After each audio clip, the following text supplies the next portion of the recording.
आज हम next lecture में बात करेंगे थोड़े से अलग टॉपिक पे। जो पहला टॉपिक है हम बात करने वाले हैं वो टेस्ट ऑफ सॉइल के बारे में। थोड़ा सा सॉइल के ऊपर जो टेस्ट होते हैं उस पर थोड़ा चर्चा करेंगे। और चर्चा में ये रहेगा कि जो सॉइल के साथ टेस्ट हो रहे हैं उसमें क्या निकाला जा रहा है और कौन से सॉइल पर टेस्ट किया जा रहा है। ठीक है, तो स्टार्ट करते हैं। थोड़ी सी बातें जो सॉइल पर जो टेस्ट किया जा रहा है वो कौन सा टेस्ट है और वो टेस्ट ज़रूरी क्यों है।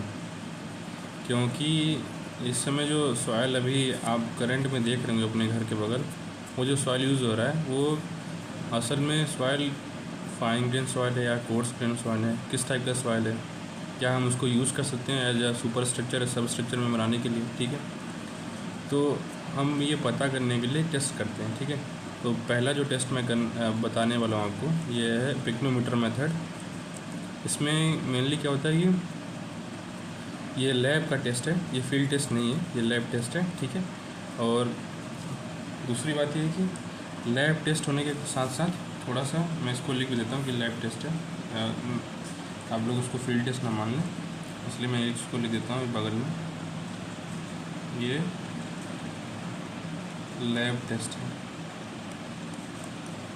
ठीक है, और उसके साथ लैब टेस्ट होने के कारण ये एक कंट्रोल्ड इन्वायरमेंट में किया गया टेस्ट है। ठीक है, कंट्रोल्ड इन्वायरमेंट का तात्पर्य ये है कि जो टेम्परेचर है वो लैब के अंदर का है। ठीक है, तो इसलिए इसको कंट्रोल इन्वायरमेंट कहते हैं। जो बाहर में टेम्परेचर है वो दूसरा है, तो इसलिए भी लैब टेस्ट उतना कई बार वेरिएशन हो जाता है फील्ड टेस्ट से। ठीक है, और लैब टेस्ट से फील्ड टेस्ट से वेरिएशन इसलिए होता है कि टेम्परेचर का थोड़ा मामला फंस जाता है। तो स्टार्ट करते हैं जो पहला टेस्ट है हमारा। ठीक है, इसमें क्या होता है, जो पहला टेस्ट है इसमें जो फ्लास्क है, ठीक है, एम्प्टी फ्लास्क, आप एक कांच का बोतल समझ लीजिए। ठीक है, कांच का बोतल, इसको कांच के बोतल को पहले वजन कर लेंगे। ठीक है, खाली कांच के बोतल को वजन कर लेंगे, इसका वजन कितना है। ठीक है, उसका वजन करने पर जो भी आएगा उसको W1 के प्लेस पर लिख देंगे। सेकंड में क्या करेंगे, उसी कांच जो खाली कांच का बोतल था उसी में क्या करेंगे, थोड़ी सी मिट्टी डाल देंगे ना। मिट्टी डालने पर क्या होगा कि थोड़ा उसका वज़न इंक्रीज़ होगा, तो जो इंक्रीज़ वज़न होगा उसका वो लिख लेंगे सेकंड वाले। ठीक है, W2 में। थर्ड में क्या करेंगे, जिसमें हमने अभी मिट्टी डाला था, जिसका हमने सेकंड वाले में वज़न किया था, ठीक है, और उसको में क्या करेंगे, थोड़ा वाटर मिला देंगे, तो थोड़ा सा और इंक्रीज़ हो जाएगा वेट। ठीक है, अब क्या करेंगे, एक नया कांच का बोतल लेंगे, उसमें क्या करेंगे, पानी फिर से मिलाएंगे, पूरा आप भरेंगे अप टू द उसके लीड तक। ठीक है, जो मैं अभी बताया ना आपको, सॉइल को थोड़ा सा सेकंड वाले जो उसमें सॉइल ले रहे हैं उसमें वो समझ लीजिए कि हाफ तक भर के सॉइल, और उसका वजन कर सकते हैं सेकंड वाले वेट में। ठीक है, और थर्ड वाले में क्या कि हाफ सॉइल कर लीजिए और हाफ वाटर कर लीजिएगा। ठीक है, फोर्थ वाले में तो पूरा अप टू द उसमें लीड तक जितना है पूरा वहाँ तक भरिएगा। ठीक है, भरने के बाद जब चारों का वेट कर लेंगे हम, तो अलग अलग वेट किए रहेंगे। ठीक है, अलग अलग वेट करने पर क्या होगा कि हमें दिखेगा कि एम्पिरिकल फार्मूला एक जनरेट हो रहा है। जो एम्पिरिकल फार्मूला जनरेट होगा वो उसी को हम लोग पिक्नोमीटर मेथड कहते हैं। ठीक है, और ये पिक्नोमीटर मेथड मेनली इस्तेमाल किस लिए होता है, अभी देखिए हमने जो अभी बीच में आपको बताया कि वाटर कंटेंट बढ़ा रहे हैं। ठीक है, वाटर कंटेंट का इस यूज़ करने के लिए, मतलब निकालने के लिए होगा। ठीक है, और दूसरा क्या होगा, सॉइल में क्या होगा, डेंसिटी होता है और क्या होता है, स्पेसिफिक ग्रेविटी होता है। तो स्पेसिफिक ग्रेविटी निकालने के लिए भी यूज़ करते हैं इस मेथड को। ये मेन पॉइंट है, एकदम ध्यान रखिएगा इसमें दिमाग में कि स्पेसिफिक ग्रेविटी और वाटर कंटेंट निकालने के लिए पिक्नोमीटर मेथड का इस्तेमाल करते हैं। चलिए अब जो एम्पिरिकल फार्मूला डिराइव हुआ है उसको थोड़ा आपको दिखा देता हूँ। ठीक है, और वो है W2 minus W1 upon W3 minus W4 bracket में G-1 अपॉन G। जी हम क्या लेंगे, जी लेंगे स्पेसिफिक ग्रेविटी ऑफ सॉयल, ठीक है।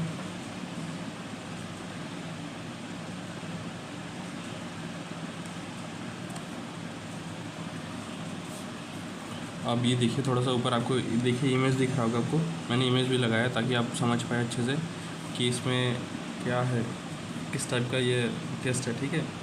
तो इसमें आपको इमेज देख के भी आप समझ सकते हैं, और इमेज आपके सहूलियत के लिए लगाया गया क्योंकि आप इसको इमेज से कई बार होता है ना कि माइंड कैप्चर कर लेता है वर्ड को ना, कई बार इमेज को ही कैप्चर कर लेता है। तो इमेज से समझने का कोशिश करिए तब भी समझ आ जाएगा डायरेक्ट। और वैसे इतना टफ टेस्ट नहीं है, सबसे अच्छा टेस्ट है ये, सबसे मुश्किल नहीं, सबसे आसान टेस्ट है। देखिए वाइट दिख रहा होगा एकदम ट्रांसपेरेंट, वाइट नहीं कह सकते उसको, ट्रांसपेरेंट कहते हैं। क्लास से दिख रहा है ना आपको, यही है, ठीक है। अब हम पढ़ेंगे इंडेक्स प्रॉपर्टी ऑफ सॉइल, जो हमारा आज का टॉपिक है, ठीक है। आप देखे होंगे डिस्क्रिप्शन में कि मैंने टॉपिक में क्या डाला है, ठीक है। तो उसका है आज का मेन टॉपिक जो है इंडेक्स प्रॉपर्टी ऑफ सॉइल। तो उसमें इंडेक्स प्रॉपर्टी में जो पहला प्रॉपर्टी हम लोग पढ़ने जा रहे हैं वो है कंसिस्टेंसी लिमिट, ठीक है, ठीक है। अब कंसिस्टेंसी लिमिट में क्या होगा कि हम निकालेंगे कैसे कंसिस्टेंसी, ठीक है। और ये लिमिट क्या होता है, लिमिट में क्या होगा कि जहाँ सब लिमिट समझ लीजिए, लिमिट का समझ लीजिए सीधा मतलब है रेंज से। तो हम रेंज की बातें करेंगे आपसे, ठीक है। अच्छा, तो कंसिस्टेंसी लिमिट में हम समझेंगे कि क्या है कंसिस्टेंसी, होते क्या है, ठीक है। अब मैं आपको थोड़ा सा एग्जांपल बताता हूँ। एक जैसे देसी भाषा में हम लोग घर में देखते होंगे आटा वाटा जो मम्मी बनाती हैं रोटी, ठीक है। उसमें क्या होता है कि आटे में क्या करते हैं, जो सूखा आटा रहता है उसके जब आटा चालती हैं उससे चलने से, ठीक है, जो आटे के पार्टिकल होते हैं छोटे छोटे वो डिस्पर्स फॉर्म में रहते हैं। उसमें मम्मी कहती है कि थोड़ा सा पानी डालना, पानी डालने पर कलेक्टिव हो जाएगा वो जो पार्टिकल है, ठीक है। कलेक्टिव होने के बाद वो एक स्ट्रक्चर एक फॉर्म कर लेता है एक ओवल शेप में, ठीक है। और स्ट्रक्चर फॉर्म करने का जो मेन पर्पज़ है वो कंसिस्टेंसी है। उसमें क्या किया मम्मी ने, शुरुआत में आटा चला, फिर जो सॉइल पार्टिकल है वो डिस्पर्स थे, जब उसमें पानी मिलाते चले गए, वाटर कंटेंट जैसे इंक्रीज़ किए, जो सॉइल के पार्टिकल वो क्या किए, वो डिस्पर्स ना होकर एक जगह इकट्ठे होने लगे, ठीक है। और इकट्ठे होने का क्या फ़ायदा होगा, तो सॉइल के जो स्ट्रक्चर है, जो सॉइल नहीं जो आटे का स्ट्रक्चर है उसको हार्ड बनाना या सॉफ्ट या स्टिफ किसी भी फॉर्म में लाना स्टार्ट कर दिया। तो जो स्ट्रेंथ दे रहा है आटे को वो है क्या, वाटर कंटेंट। यही हम कंसिस्टेंसी में समझते हैं। सॉइल में क्या होता है, सॉइल में जब भी कोई फाउंडेशन का काम करना चालू होते हैं सब स्ट्रक्चर पार्ट में, ठीक है, तो उसमें क्या करते हैं कि जो सब स्ट्रक्चर पार्ट होता है उसमें जो सॉइल का कंटेंट होता है उसमें वाटर कंटेंट मिलाना चालू कर देंगे। जैसे इंक्रीज़ करना चालू करेंगे वैसे वैसे जो सॉइल का स्ट्रेंथ है वो बढ़ता है, ठीक है। ये अभी आप आगे चल के 2-3 चैप्टर के बाद अच्छे से समझे जब शियर स्ट्रेंथ ऑफ सॉइल के बारे में बात की जाएगी, ठीक है। और दूसरी बात ये है कि सॉइल के जब शियर स्ट्रेंथ बढ़ता है तो उससे फ़ायदा क्या होगा कि जो स्ट्रक्चर है हमारे ऊपर सॉइल के ऊपर जो स्ट्रक्चर बना है उसको एक तरीके की स्ट्रेंथ मिलती है, बहुत ज़्यादा स्ट्रेंथ मिलती है, इंक्रीज़ उसका डबल होता है, ठीक है। तो इस बेसिस पर हम लोग कंसिस्टेंसी पढ़ते हैं, ठीक है। कंसिस्टेंसी बस पढ़ के अपने दिमाग में डालना ये बात नहीं है, इसका मेन पर्पस क्या है वो मैं आपको समझा दिया हूँ, ठीक है। अब इसमें थोड़ा पॉइंट है वो जान लीजिए। पहली जो पॉइंट है वह है कि जब वाटर कंटेंट मिलाते हैं तो वो मिलाते हैं डिग्री ऑफ फर्मनेस बढ़ाने के लिए। फर्मनेस क्या होता है, जो कोई भी सॉइल हो हार्ड स्टिफ या सॉफ्ट हो, ठीक है। अब हार्ड स्टिफ सॉफ्ट में से कोई भी फॉर्म ले सकता है, तो उसमें कौन सा फॉर्म लिया है सॉइल वो पता करने के लिए डिग्री ऑफ फर्मनेस का यूज़ करते हैं, ठीक है। सेकंड पॉइंट क्या होगा इसमें कंसिस्टेंसी में कि कोई भी सॉइल, ठीक है, ले लीजिए, उसमें कोई भी सॉइल में कौन सा सॉइल हम यूज़ करेंगे मेनली, ठीक है। तो उसमें कंसिस्टेंसी टेस्ट यूज़ करने के लिए, कैसे निकालने के लिए मेनली हम लोग फाइन ग्रेन सॉइल इस्तेमाल करते हैं, ठीक है। फाइन ग्रेन और कोर्स ग्रेन में क्या अंतर है वो मैंने थोड़ा इधर लिखा है, आप देख लीजिए और आपको देख के तुरंत समझ में आ जाएगा। फाइन ग्रेन सॉइल में असल में क्या होता है कि जो सॉइल होता है, ठीक है, उसमें वाइड रेशियो बहुत कम होते हैं, और जो कोर्स ग्रेन सॉइल होता है उसमें वाइड रेशियो मैक्सिमम होता है, ठीक है। वाइड रेशियो मैंने बता चुका हूँ आपको पिछले लेक्चर में, और बहुत अच्छे समझाया भी हूँ वाइड रेशियो का क्या मतलब होता है, ठीक है। और दूसरी बात यह है कि धीरे धीरे जब स्ट्रेंथ बढ़ता है इन सब चीज़ों से, फाइन ग्रेन सॉइल से और ये वाटर कंटेंट बढ़ाने से, तो हमें फ़ायदा क्या होगा, हमारा जो सीयर स्ट्रेंथ है वो बढ़ेगा। तो मैंने थर्ड पॉइंट में यही बात मैंने लिखी है, ठीक है। तो अच्छे से आप इसको थर्ड पॉइंट देख सकते हैं। देखिए, find the soil relate with water content of soil, ठीक है। अब क्या होगा कि अब हमने क्या किया कि जो पानी है मिलाते चले गए सॉइल के साथ, तो डिफरेंट स्टेज होगा। कई बार जो सॉइल होगा वो ड्राई स्टेज में आएगा, ठीक है, तो ड्राई स्टेज में आएगा। और जब थोड़ा पानी मिलाएंगे तो क्या पार्शली स्टेज में होगा। जब थोड़ा और मिला देंगे तो फुल्ली हो जाएगा, ठीक है। फुल्ली, पार्शियल और ड्राई स्टेज में क्या होगा कि तीनों में वाटर कंटेंट डिफरेंट परसेंटेज में मिलाया गया है, ठीक है। कई बार देखेंगे कि मिट्टी में पानी डालने पर भी मिट्टी सूखी रहती है, ठीक है, तो उसको भी ड्राई स्टेज ही मानेंगे, ठीक है, पार्शली नहीं मानेंगे। पार्शली तब मानेंगे जब पूरी मिट्टी गीली नहीं, लेकिन थोड़ी मिट्टी दिखने लगे कि हाँ मेरी मिट्टी जो है गीली है, ठीक है। अब हम ये तीनों स्टेज के बारे में थोड़ा ग्राफ के थ्रू समझते हैं, ठीक है। हम ग्राफ बनाएंगे किसके बीच में, वाटर कंटेंट और वॉल्यूम के बीच में, ठीक है। तो मैं देखिए मैंने आपको ग्राफ बना के बताया है थोड़ा सा। ये देखिए वॉल्यूम इधर लिखा है मैंने, ठीक है, थोड़ा छोटा कर देता हूँ, ठीक है, दिख जाएगा अच्छे से। ये वॉल्यूम है, ये है वाटर कंटेंट, इधर वॉल्यूम इधर वाटर कंटेंट, ठीक है। वॉल्यूम जो दिख रहा है आपको ये है, ये मैंने बताया आपको कि वॉल्यूम ऊपर जाने पर बढ़ता जा रहा है, ठीक है। कैसे बढ़ता जा रहा है आपको बताता हूँ। देखिए सॉलिड स्टेज में जो स्टेट में होगा, जो उसमें जो वॉल्यूम है वॉइड रेशियो के, ठीक है, वो बहुत ही ज़्यादा बड़े हैं, ठीक है। और जैसे सेमी सॉलिड में जाएंगे तो वाटर कंटेंट थोड़ा बढ़ गया, तो जो वॉइड रेशियो हो थोड़ा कम हो गया। अब जब प्लास्टिक में जाएंगे थोड़ा और कम हो गया, जब लिक्विड में जाएंगे तो पूरा ही कम हो गया, ठीक है। लेकिन ओवरऑल जो वॉल्यूम हुआ तो वो बढ़ता जा रहा है, इसलिए वॉल्यूम इंक्रीज़ हो रहा है। और वाटर कंटेंट देखिए, वाटर कंटेंट भी इधर इंक्रीज़ हो रहा है कंटिन्यू। तो ये जो तीन स्टेज हैं, ये लिक्विड और प्लास्टिक है, सेमी सॉलिड, ठीक है। इसमें देखिए लिक्विड में जो है water content purely saturated form में, मतलब कि पूरा भर चुका है पानी, ठीक है। अब पार्शियली सेचुरेटेड है प्लास्टिक इसमें। और जो ड्राई स्टेज है ये सेमी सॉलिड में, ठीक है। ये तीनों स्टेज है, ठीक है। अब तीनों स्टेज के नाम है लिक्विड लिमिट, प्लास्टिक लिमिट, और ये जो सेमी सॉलिड से जो सॉलिड के बीच में ये श्रिंकेज लिमिट कहते हैं। श्रिंकेज में क्या होगा कि वॉल्यूम का जो रिडक्शन होगा, ठीक है, वो हम देख रहे हैं, ठीक है। वॉल्यूम रिड्यूस क्यों हो रहा है, क्योंकि वाटर कंटेंट घट रहा है, ठीक है। तो एक पॉइंट मैं और आपको ये लिख देता हूँ अलग से, ठीक है, आप समझ लीजिएगा। वॉल्यूम का जो रिडक्शन हो रहा है यहाँ पर, घट रहा है, वो वाटर कंटेंट के बढ़ने के वजह से, ठीक है। अब ठीक है, अब हम ये देखेंगे कंसिस्टेंसी लिमिट में सीयर स्ट्रेंथ का बात हो गया, ठीक है। अब बात करते हैं सेकंड लिमिट में। सेकंड में आएगा लिक्विड लिमिट, ठीक है। अब वो पता करेंगे लिक्विड लिमिट में क्या करेंगे, नहीं सेकंड नहीं फर्स्ट है, ठीक है। तो फर्स्ट में क्या होगा, फर्स्ट स्टेज में जो मैंने वाटर कंटेंट वो पूरा एकदम भर दिया अच्छा खासा। अब मैंने एकदम समझ लीजिए कि मैक्सिमम कर दिया water content. Water content maximum करने पर क्या होगा, ठीक है, और कैसे इस्तेमाल करते हैं लिक्विड लिमिट का मैं आपको बताऊँ थोड़ा सा। जैसे कि कभी ध्यान दिए होंगे आप, तो कहीं भी बन रहा होगा कहीं नया घर, तो पहले कहते हैं कि जो कॉन्ट्रैक्टर होता है वो कहता है कि हम सर पहले जो मिट्टी है इसको खोदेंगे, ठीक है। और वो बाकायदा किस लिए, क्योंकि वहाँ पे बीम डालना है, बीम नहीं सॉरी कॉलम डालना है, ठीक है। कॉलम डालने के लिए खोदेंगे, फुटिंग बनाएंगे, कॉलम डालेंगे, ये सब चीज़ों के लिए मिट्टी खोदेंगे ताकि अच्छे से एक प्रॉपर शेप दे सके कॉलम को, फुटिंग को, ठीक है। तो फिर मतलब जैसे खोदने के बाद, ठीक है, तो एक उसका क्या कहते हैं कि वाटरिंग करते हैं। क्यों, जो सॉइल होता है उसको क्या कहते हैं हम लोग, जब फुटिंग बना लेते हैं, कॉलम भी बना लेते हैं, उसके बाद वाटरिंग करते हैं पूरे प्लॉट में, ठीक है। पूरा प्लॉट को एकदम भर देते हैं पानी से। क्यों करते हैं, क्योंकि जो सॉइल है वो सेटल नहीं हुई, ठीक है। सेटलमेंट के लिए सॉइल में वाटरिंग करते हैं जब भी बनाते हैं मकान, ठीक है। आप लोग ध्यान दिए होंगे तब। तो सेटलमेंट क्यों कर रहे हैं, क्योंकि जो अभी जो सॉइल सेटल हो जाएगी, ठीक है, और अगर हम अभी कुछ परसेंट, जैसे मान लीजिए कि कुछ परसेंट हो गया, जैसे 60% एटलीस्ट मान लीजिए, ठीक है।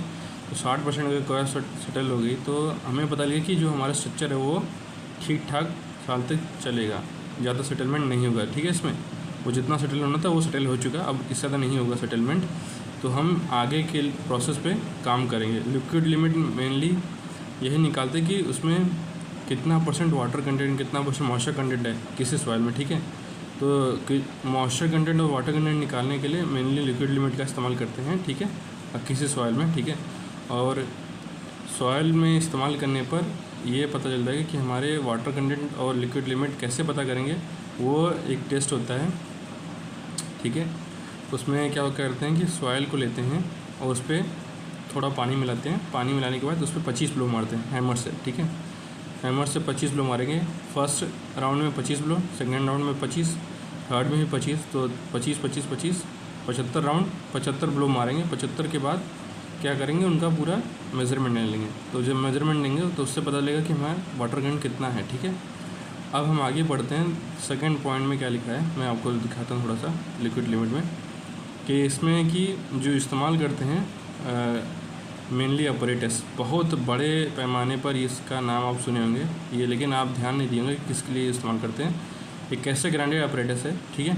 और कैसे ग्राइंडेड ऑपरेटस में क्या होता है कि जो मैंने आपको भी ऊपर बताया ना कि ब्लो और पानी उसमें मिलाते हैं, वो इसी में मिलाते हैं, ठीक है।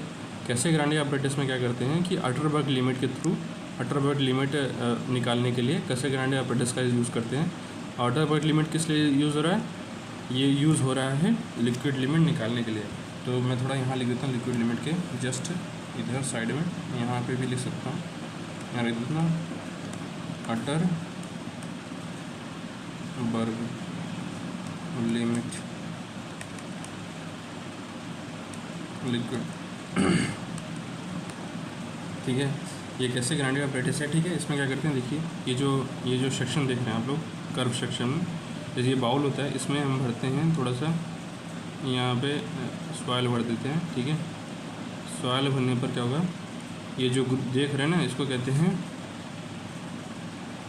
ग्रूव, ठीक है। और ये ना वी सेक्शन में काटते हैं, वी शेप में ऐसे कट करता है, ठीक है।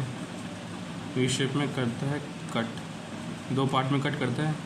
और जो ये देख रहे हैं ना, ये आपको जो दिख रहा है ना, ये हैंडल, ठीक है, इससे अप एंड डाउन करते हैं, ठीक है।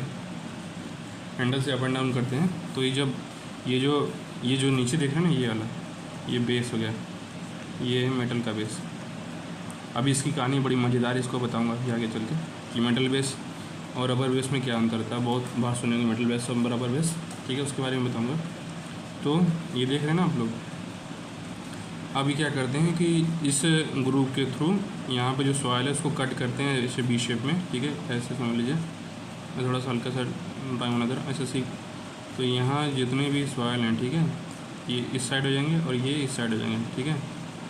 अब आप क्या करते हैं, ये जो देख रहे हैं ना बाउल शेप में, ये बाउल शेप में जो देख रहे हैं ना, अब जो हैंडल देख रहे हैं आप, हमने वी शेप में कट करने के बाद क्या करते हैं, हैंडल को अप एंड डाउन करते हैं। तो जो ये बाउल है ये यहाँ पे टच करता है और बार बार लड़ता है, ऐसे इलास्टिक समझ लीजिए। लड़ने पर क्या होगा कि जो सॉइल में दोनों हैं वो दोनों अलग अलग पार्ट में डिवाइड हो जाएंगे, ठीक है। और इससे क्या होगा कि हमें पता चल जाएगा कि जो सॉइल का शियर स्ट्रेंथ है वो कितना है और लिक्विड लिमिट भी पता चल जाएगा, ठीक है। इसलिए मेनली इसको यूज़ करते हैं, ठीक है। और ये इसमें क्या करेंगे कि इसी से जो हैंडल है इसको 25 बार ऐसे अप एंड डाउन करेंगे, फिर दूसरी सॉल्ट डालेंगे, दूसरा सैंपल, फिर उसको 25 बार, फिर तीसरा सैंपल, उसको 25 बार, ऐसे 3 बार करेंगे। 75 बार करेंगे तीनों सैंपल से, और तीनों का सैंपल निकालेंगे। और जो निकालने के बाद पता चलेगा वो हमें लिक्विड लिमिट पता चलेगी, ठीक है। अब जो नेक्स्ट बात करने वाला हूँ, थोड़ा आपको ये बताता हूँ कि मेटल बेस और ये रबर बेस का क्या मामला है और क्या फ़र्क पड़ता है। तो मेटल बेस और रबर बेस का जुड़ा एक कर्व है जिसे कहते हैं फ्लो कर्व। बहुत ज़्यादा नाम सुने होंगे आप, कभी ध्यान नहीं दिए होंगे। ये फ्लो कर्व से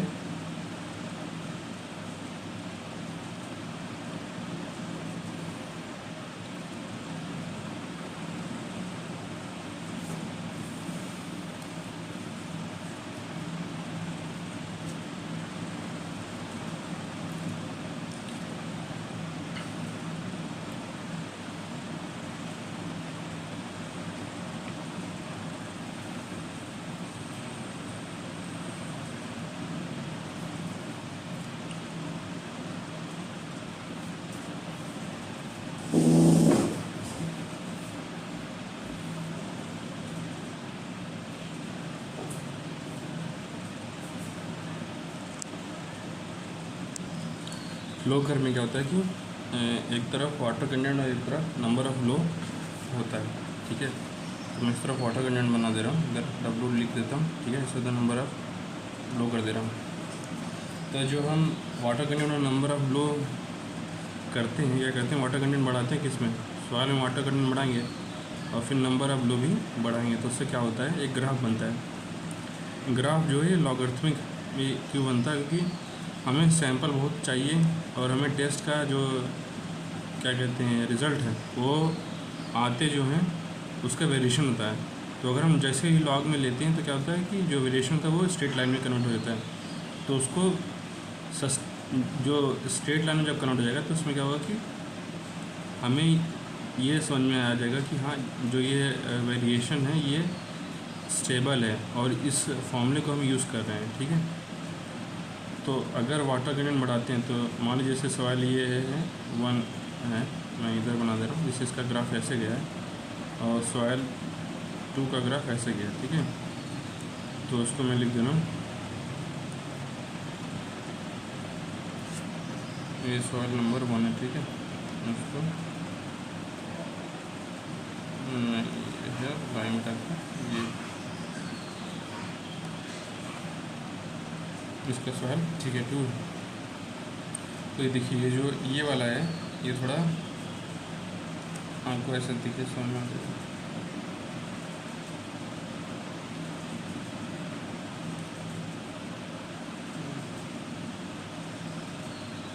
ऐसे है, ठीक है। अरे यार एकदम बहुत पूरा बन गया।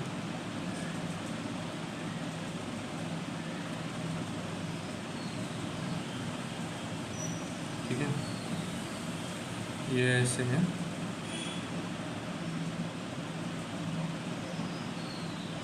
इधर मैं बोल दूँ N1, अगर बोल देता हूँ N2 ना,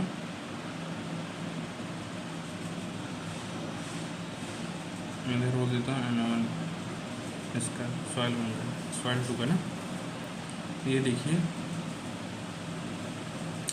इसमें जो ज़्यादा है ये ज़्यादा इंक्लाइन है, ठीक है, जो सॉइल नंबर 2 है। और जो सॉइल नंबर 1 है वो और ज़्यादा, वो और भी ज़्यादा इंक्लाइन है, ठीक है।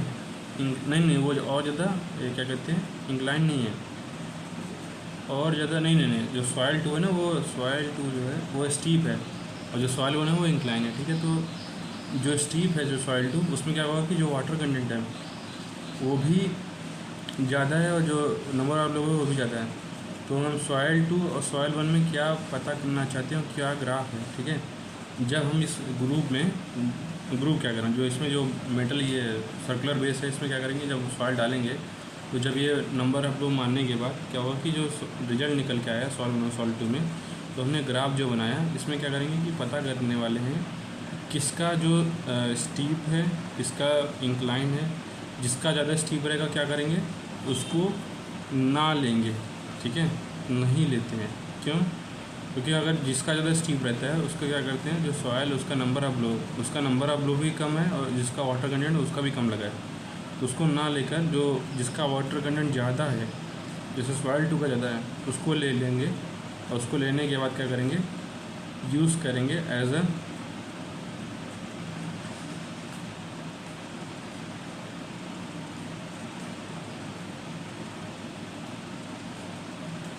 तो जो आप देख रहे होंगे जो सॉइल 1 है, जो सॉइल 1 है, थोड़ा इसको लिख देता हूँ यार, इसको ना इसको लिखना जरूरी है।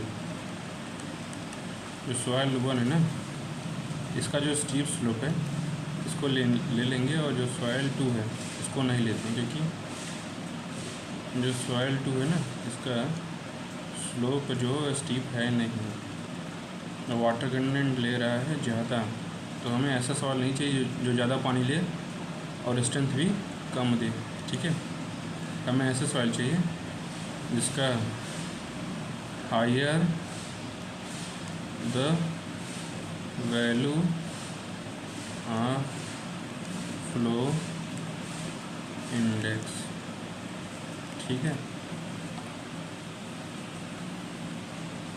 इसलिए फ्लो कर्व का इस्तेमाल करते हैं पता करने के लिए कि वाटर कंटेंट किस सॉइल में ज़्यादा लग रहा है, किस सॉइल में कम लग रहा है, और किस में नंबर ऑफ फ्लो ज़्यादा लग रहा है, किस नंबर ऑफ फ्लो कम लग रहा है। अच्छा, ये थोड़ा सा मैं आपको इसमें बताता हूँ मेटल बेस और रबर बेस का क्या खेल है, क्या होता है मेटल बेस और रबर बेस, किस लिए रबर बेस और मेटल बेस का इतना नाम चलता है इस गेम में। क्योंकि कई बार देखे होंगे जो रबर बेस है और जो मेटल बेस है इसमें अंतर क्या होता है। जो रबर बेस होगा वो मेटल बेस का करता है कि ये जब इम्पार्ट करते हैं इसमें एनर्जी, और जब ये हैंडल ऊपर ऊपर नीचे करता है तो ये जो एनर्जी इम्पार्ट होता है वो बहुत ज़्यादा बड़े अमाउंट में होगा, तो जो इसका वैल्यू आएंगे वो भी बहुत ज़्यादा आएंगे, ठीक है।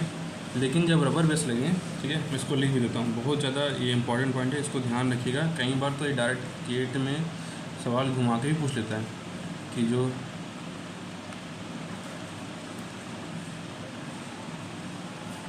Metal base versus rubber base, ठीक है।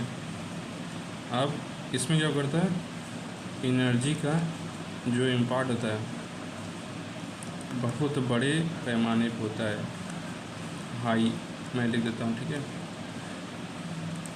और जो ये रबर बेस है इसमें एनर्जी का जो इम्पार्ट होता है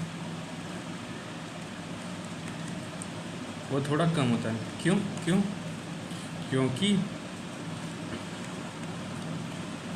जो रबर बेस होता है, अरे यार डब्ल्यू अच्छा नहीं लिखा, जो रबर बेस होता है ये इलास्टिसिटी प्रोवाइड करने के कारण एब्जॉर्ब कर लेगा शॉक को, और इसमें नो शॉक एब्जॉर्ब, ठीक है। इस वजह से ये मेटल बेस नहीं यूज़ करते हैं और रबर बेस इस्तेमाल करते हैं, ठीक है। आप समझ में आ गएगा आपको। अब हम बढ़ते हैं अपने आगे पॉइंट पर जिसमें थोड़ा जानेंगे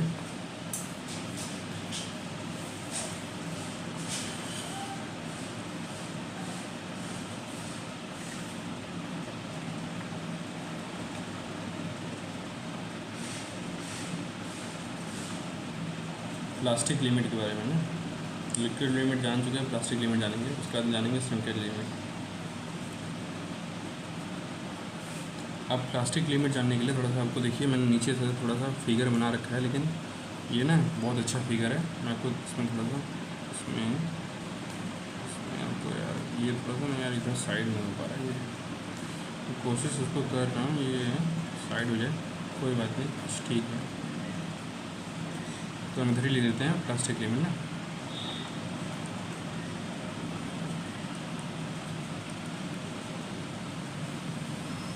ये वीडियो थोड़ा लंबी होगी तो थोड़ा सा स्टे रहिएगा, क्योंकि इसमें कंसेप्ट बहुत ज़्यादा है, ठीक है।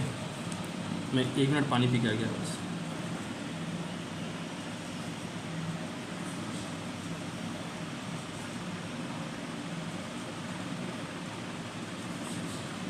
तो प्लास्टिक लिमिट के बारे में जानते हैं, ठीक है। इसमें ये होता है जब हम कोई भी सॉइल लेंगे उसमें थोड़ा अमाउंट पर पानी मिलाते हैं, तो पानी मिलाने पर मैं लिख देता हूँ ताकि आगे तक काम बना, minimum amount of water are used to make a thread of 3 mm, ठीक है। थोड़ा सा पानी मिलाने पर अगर सॉयल एकदम पतली सी रुई की तरह, जैसे रुई लपेट, जब कई बार देखते होंगे जो रुई मिलती है तो बहुत ज़्यादा वैसे रहती है, डिस्पर्स्ड फॉर्म में रहती है, ठीक है। और उसको कलेक्टिव में करने के लिए क्या करते हैं, मम्मी ऐसे हाथ में थोड़ा सा तेल लेती हैं या घी लेती हैं, उसको रगड़ती हैं, ठीक है। रबिंग करने से क्या होगा, उसको एक जगह इकट्ठा कर लेती हैं और एक पतला सा थ्रेड बनाती हैं, ठीक है, जिसको दिया अगर बाती कहते हैं, बाती दिया नहीं। तो हमने भी यही किया कि वाटर कंटेंट लेने पर उसमें रबिंग की मेनली रबिंग की, ठीक है, अपने दोनों एक थंब एंड फिंगर से, ठीक है। और वो अगर 3 mm का थ्रेड बन गया, ठीक है, और टूटा नहीं, मेनली टूटा नहीं, not break after making thread, तब तो हम समझ जाएंगे कि हाँ ये जो सॉइल है ये हमारे यूज़ के लिए है। और यही पता करने के लिए कि वो 3 mm का थ्रेड बनता है कि नहीं बनता है, तो उसे कहते हैं प्लास्टिक क्ले मेट, ठीक है। और इसमें जो ये आप देख रहे हैं स्ट्रक्चर, ये मैंने लगाया स्ट्रक्चर कह रहा हूँ, जो इसमें इमेज देख रहे हैं ये ना, ये थ्रेड ही है, ये 3 mm का, देख रहे हैं ना। अब जो नेक्स्ट है ये है श्रिंकेज लिमिट, ठीक है।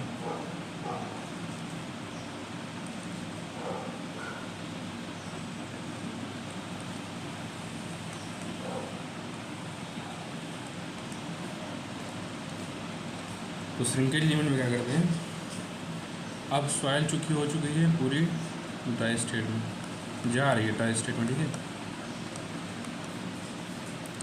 तो जो वाटर कंटेंट है वो हो रहा है रिड्यूस,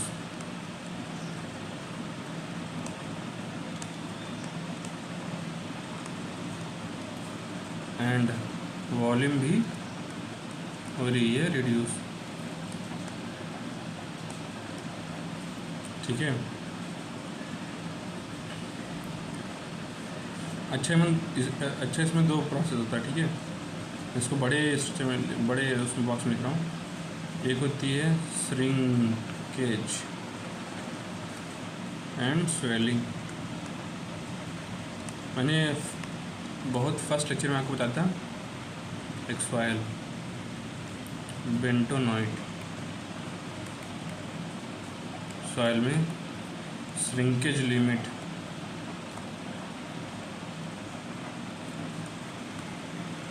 एकदम एट मैक्स होती है यार। यहाँ पे ना श्रिंकेज की स्पेलिंग ठीक कर देती है,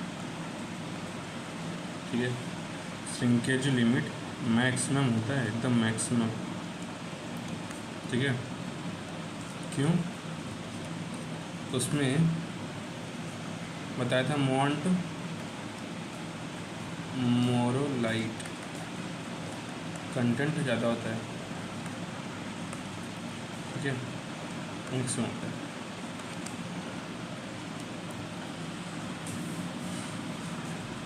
ठीक है, अब श्रिंकेज लिमिट कि हम जान गए आप लोग। और श्रिंकेज लिमिट क्या होती है? श्रिंकेज लिमिट ये होता है कि जब भी वाटर कंटेंट रिड्यूस करते हैं या वाटर कंटेंट किसी सॉइल में देते हैं तो उसका वॉल्यूम कितना बढ़ता है कितना घटता है उसे कहते हैं श्रिंकेज लिमिट, ठीक है।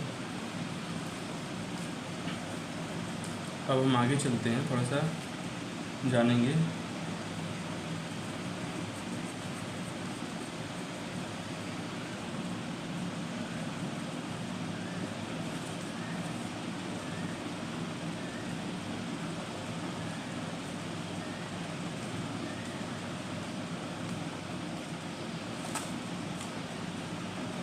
आगे मैं ना आपको अगली वीडियो में बताता हूँ क्योंकि लंबा हो जाएगा वीडियो, और ये ना आगे थोड़ा ज़्यादा चीज़ें बतानी भी है आपको, अभी कम नहीं है, अभी और बढ़ेगा।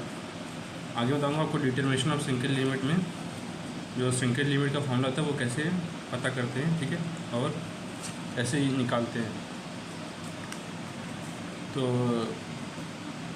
ये है, ठीक है। और बाकी रिलेशनशिप थोड़े बताऊँगा आपको, बाकी और ज़्यादा है कुछ क्लासेस में हो चुका है वो ख़त्म। थोड़ा सा फार्मूला और आगे बताऊंगा। अब अगले वाले में फार्मूला बताऊंगा आपको, फार्मूला डेरिवेशन थोड़ा बताऊंगा और फार्मूला बताऊंगा। और मेनली मेरा फोकस रहेगा आपको रेशियो के बारे में बताना, श्रिंकेज रेशियो के बारे में बताना, और जो डिफरेंट फार्मूला है श्रिंकेज लिमिट बताना, प्लास्टिक लिमिट के बारे में फार्मूला बताना, लिक्विड लिमिट के फार्मूला बताना, कंसिस्टेंसी लिमिट के फार्मूला बताना, ठीक है।